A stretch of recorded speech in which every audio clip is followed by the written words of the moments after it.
Trump के tariff plan पर दुनिया भर में घमासान। क्या है ट्रंप के टैरिफ पर भारत का प्लान? अमेरिका भी हो जाएगा हैरान।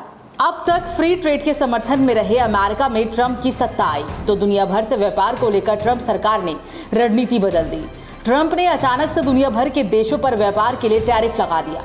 ट्रंप के टैरिफ प्लान के बाद से व्यापार जगत में हाहाकार है। यहाँ तक कि भारत भी इससे अछूता नहीं। ट्रंप ने भारत पर 26% टैरिफ का ऐलान किया है। क्या होगा भारत पर असर? इस तरह भारत पर लगे 26% टैरिफ से अमेरिका में भारत के कई सामानों की कीमत बढ़ सकती है और अगर कीमत बढ़ी तो अमेरिका में निर्यात किए जा रहे भारतीय उत्पादों की प्रतिस्पर्धा भी कम हो जाएगी, खासकर उन देशों की तुलना में जिन पर कम टैरिफ लगाया गया है।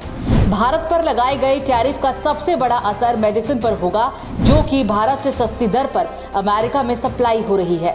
अमेरिका भारत से करीब 12 अरब डॉलर की मेडिसिन और फार्मा प्रोडक्ट्स मंगाता है। 2023-24 में भारत का अमेरिका के साथ ट्रेड सरप्लस करीब 35 अरब डॉलर रहा है और ऐसे में 26% टैरिफ लगा तो जाहिर है कि ये सरप्लस कम हो सकता है। एक तरफ दुनिया भर के देश अमेरिका के प्लान से परेशान हैं, तो भारत ने इसका तोड़ भी निकालने का प्लान तैयार कर लिया है। विदेश मंत्री एस जयशंकर ने माना है कि ट्रंप के इस फैसले का भारत पर ठोस असर अभी स्पष्ट नहीं है।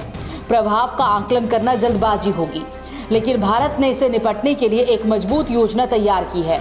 हमें अभी ये समझने की जरूरत है कि इसका असर क्या होगा, लेकिन हमारी रणनीति पूरी तरह स्पष्ट है। हम ट्रंप प्रशासन के साथ कूटनीतिक और व्यापारिक स्तर पर बातचीत को प्राथमिकता दे रहे हैं। ट्रंप का टैरिफ अटैक कई बड़े देशों पर बड़ा व्यापारिक प्रहार है। चीन जैसे देश हलकान है, जो कि अमेरिका के बड़े व्यापारिक भागीदार भी है। ऐसे में भारत ट्रंप के टैरिफ से निपटने की तैयारी में है। भले ही अमेरिका ने टैरिफ में 90 दिन की राहत दी हो, लेकिन भारत सरकार का अमेरिका के साथ व्यापार का प्लान भी तैयार है। विदेश मंत्री एस जयशंकर ने बताया है कि भारत इस साल के अंत तक अमेरिका के साथ एक द्विपक्षीय व्यापार समझौते को अंतिम रूप देने की दिशा में तेजी से काम कर रहा है। हम दुनिया के उन चुनिंदा देशों में से हैं जिन्होंने डोनाल्ड ट्रंप की दोबारा सत्ता में आने के बाद सबसे पहले ट्रेड डील के लिए कदम उठाया। इस दिशा में हमारी प्रगति सकारात्मक है। विदेश मंत्री के बयानों से साफ है कि पीएम मोदी की अगुवाई में भारत कूटनीति और संवाद को अपना हथियार बनाएगा। भारत ने माना है कि अमेरिका के साथ रिश्ते बेहद अहम हैं।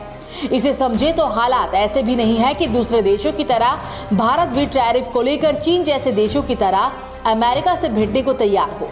फरवरी में ही पीएम मोदी ने जब ट्रंप से मुलाकात की थी तो द्विपक्षीय व्यापार को मजबूत करने पर ट्रंप की सहमति मिली थी। ऐसे में माना जा रहा है कि अमेरिकी टैरिफ के बाद तेजी से बदल रहे वैश्विक व्यापार के बाद भी भारत का आर्थिक विकास प्रभावित होने वाला नहीं। टैरिफ जो है आपको केवल यूएस और भारत के बीच में नहीं देखना। अगर पन्नालाल जी, सुरेश जी, आप प्रतियोगिता में पन्नालाल जी के ऊपर क्या टैरिफ लगा है, मेरे ऊपर क्या टैरिफ लगा है, इनके ऊपर क्या टैरिफ लगा है, इसका विश्लेषण करने की जरूरत है। मैं आपको आश्वस्त कराना चाहता हूँ कि जो टैरिफ लगे हुए हैं के आधार पर कई क्षेत्रों में जो भारत के ऊपर टैरिफ लगे हैं उसके आधार पर दूसरे देशों के कंपैरिजन में भारत ज्यादा कंपेटिटिव बन गया है। उदाहरण के तौर पर जो वियतनाम पे टैरिफ लगे हैं, जो दूसरे देशों पे टैरिफ लगे हैं, अब जो प्रोडक्ट्स भारत से कंपेटिटिव नहीं होता था, आज वो प्रोडक्ट्स भी भारत से कंपेटिटिव हो गया। तो हमारा दृष्टिकोण भारत के अंदर केवल एक तरफ नहीं होना चाहिए यूएस और भारत के बीच। यूएस के टैरिफ बाकी दो देशों पे क्या है, उस वातावरण में हमारे प्रोडक्ट्स आज कितने कंपेटिटिव हो गए, कौन से में कठिनाई हो गई है, कौन से में लाभ भी हो गया। तो इस दृष्टिकोण से देखना होगा। और जो मैंने पहला वाक्य कहा कि हमारी उत्पादन सर्वश्रेष्ठ, हमारे प्रोडक्शन कॉस्ट सबसे कम है, भारत की प्रोडक्ट्स की डिमांड विश्व में। यानी बदलती दुनिया की व्यापारिक एक्टिविटी के बीच भारत का मानना है कि वो हर चुनौती से निपटने को तैयार है। भले ही ट्रंप के टैरिफ वर्ल्ड इकोनॉमी में मंदी की आहट दे रहे हों, लेकिन एस जयशंकर ने इन चुनौतियों से निपटने का ठोस फॉर्मूला बताया है। रणनीति ये है कि अमेरिका से ऐसा समझौता हो जो दोनों ही देशों के लिए फायदेमंद का सौदा हो, और भारत का टारगेट ये भी है कि अमेरिका में वो अपना एक्सपोर्ट बचा कर रखे, और ये तभी संभव है जब दोनों देशों की ओर से सकारात्मक समझौते पर बात बने। और सबसे बड़ी बात यह है कि ट्रंप के दोस्त मोदी हैं, और मोदी है तो मुमकिन है।